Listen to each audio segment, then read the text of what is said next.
All right, so for passengers that don't know, when the ride ends, drivers are rating you as a passenger. In your app, you have a menu right here on the top left. What you want to do is you want to click on that menu and you're going to go ahead and you're going to click on view profile. When you view profile, it is going to show you how many rides you've taken and then what your rating is and how long you've been on the platform. When drivers receive your ride request comes in and it looks like this. And at the bottom left, right here, at the bottom, you can see right here, I'm circling it. It shows what that rating is. This particular passenger has a 5-star rating. Notice that this passenger is 8.2 miles away from me. If I look at this rating and I notice that your rating is 4.9, 4.8, because it's actually 3 numbers. So it goes from 5-star to 4.99, 4.98, 4.97. If I see 4.9, that could mean that you got a 4.92, which means that you've had several problems with different drivers. At least you may not have had a problem with the driver. However, the driver had a problem with you. So in cases like this particular passenger, maybe they have had a few drivers who have given them bad ratings, or this passenger may have given the driver less than 4 stars. And so the driver that's closer to them can't pick them up. It's not even showing on the map that that driver is anywhere near them because they can't drive for that passenger anymore. So now, me as a driver, I received the ride request at 18.2 mile pickup. I don't want that trash because I'm being paid $9.15. I'm basically driving almost 9 miles to pick you up. I'm driving a total of 12.9 miles that I'm going to have to drive for that particular trip just to make $9.15. All because either you've been rating drivers low or maybe some drivers have rated you low. Even though you see that this passenger has 5 stars, it doesn't mean that, oh, well, that person couldn't have been blocked by the drivers. I mean, yeah. Well, actually, no. Well, you can look at it both ways. The passenger, maybe they haven't blocked any drivers or drivers haven't blocked them. Either way it go, the drivers that were closer to them didn't receive their ride requests, or some cases they rejected it. However, the main thing that I'm trying to focus on this video is the fact that a lot of you are unmatched with drivers that can never drive for you again. Another reason why your prices on your rides can be higher would be this line right here.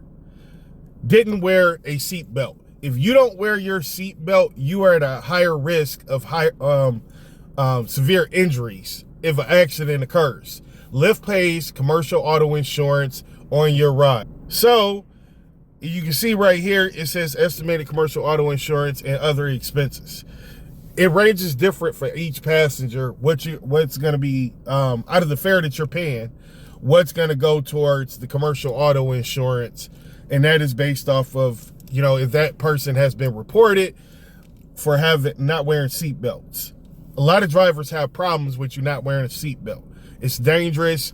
Yes, seatbelts can sometimes crush a person's rib cage and everything, but there are less people dying from that or suffering from severe injuries than the ones who die or end up with severe injuries from not wearing seatbelts. And that's just me speculating or whatever. You don't know what type of accident could happen.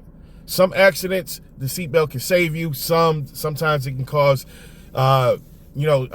crush your chest cavity or whatever the case is. It doesn't matter. Your prices on your rides can end up being a little bit higher just because you did not wear your seatbelt.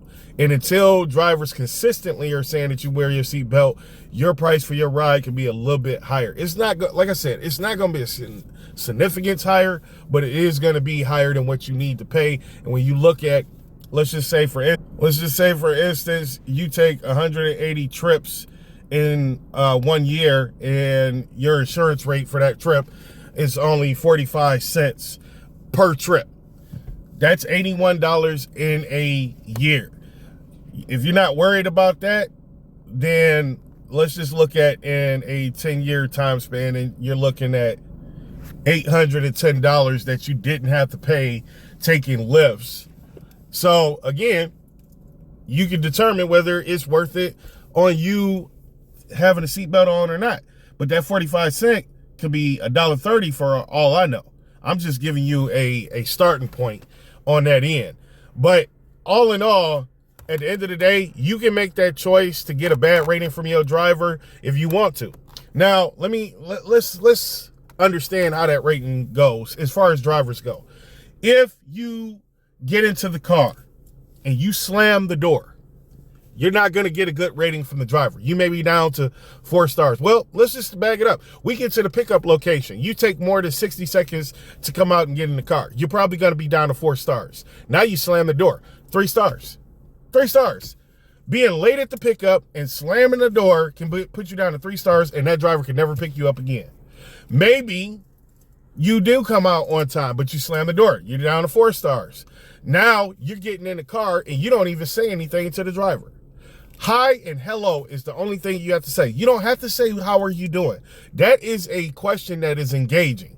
And somebody may not want to talk to you or whatever. They may be in their own world. So saying, how are you doing? Maybe going a little bit above and beyond, and you're now obligating them to say more than what they want to say. Now, oh, I'm doing fine. I'm doing great. Blah, blah, blah, blah. But the thing is, they probably are lying anyway. You know, you've been sitting here getting $3, $4 offers. You're pissed off. You don't even want to drive today, everything. So you're just trying to maintain a decent attitude. Now somebody wants you to talk about your day.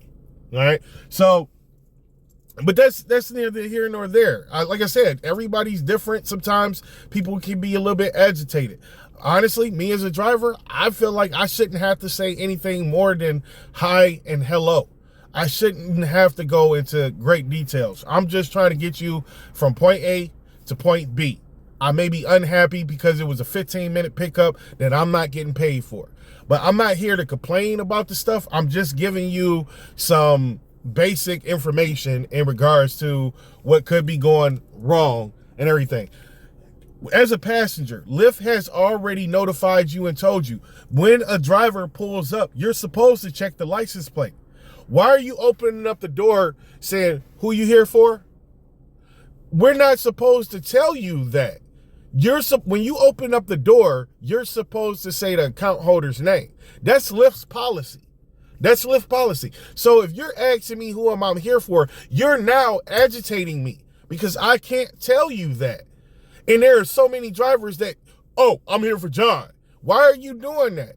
Because there's a scam going on. It's been going on for years where you pull up to an event or you pull up to a doctor's office or a business or whatever, and people just randomly get into your car and they may have the intent to hurt you, or they're just trying to take somebody else's ride. So you get in your car, you say, oh, I'm here for John, and they're like, oh, that's me.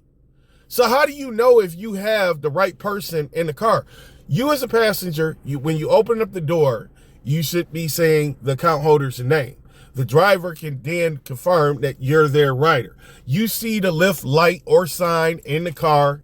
You can see the app. You can verify the license plate. You have a picture of the driver's face. You got so many ways to identify off rip that this is your ride. And you won't give us the common decency to get to know that you're our rider. Most people are requesting rides without changing the rider. When you change the rider, this is what happened. Choose who the ride is for. This Lyft will notify the driver so drivers know who they're picking up. How simple is that? How simple is it to add that rider and your contacts pull up and you press that particular person? Now the driver knows that the rider isn't Sarah. It's actually Big John, Charles, Chris, whoever will know who that person is. So another reason why passengers have low ratings is because they book rides for people without changing a rider. All right. Yes, some drivers will pick you up. Most drivers will still pick up without an issue or problem. But like right now, it is 2:20 a.m. 2:20 a.m. For me to drive up in a residential neighborhood and just let anybody hop in my car without them verifying who the account holder is, that they're authorized to get in this vehicle, that's dumb. But I shouldn't have to do that. Number one, you can't request rides for people who don't have a Lyft account. So what's the dangers in that, you might be asking? Well, the danger of it is that, number one, you may have lost your phone and someone else picked up your phone and booked a ride for themselves to carjack their driver, to rob the driver, to kill the driver, to put the driver in a hospital by beating them up, by stabbing them, by shooting the driver. These are issues that we all face, and you can Google and you can see how many drivers get injured every single year, whether it be a car accident or it be the passenger who was in the vehicle that caused harm to the driver. So again, if you're in your contacts, if Charles doesn't pop up, or when you try to book the ride for Charles, the app is going to tell you whether you can do that or not. Here's an example. Friends and families must have a Lyft account for you to send them a ride. If I pull up to the location and you booked a ride for John, but in the app it says that Sarah is my rider, when I get there, I don't have to pick up John. I don't need to pick up John. There's a reason why the app says Sarah and it doesn't say John. Because when you went to try to book the ride for John, it simply says, right there in the box, it simply says that that person needs to have an account with Lyft. So why is this important? It's important because if something happens on that trip, the John that you booked the ride for decides to still go off and harm the driver, then Lyft knows who was in the car. They can cooperate with the police.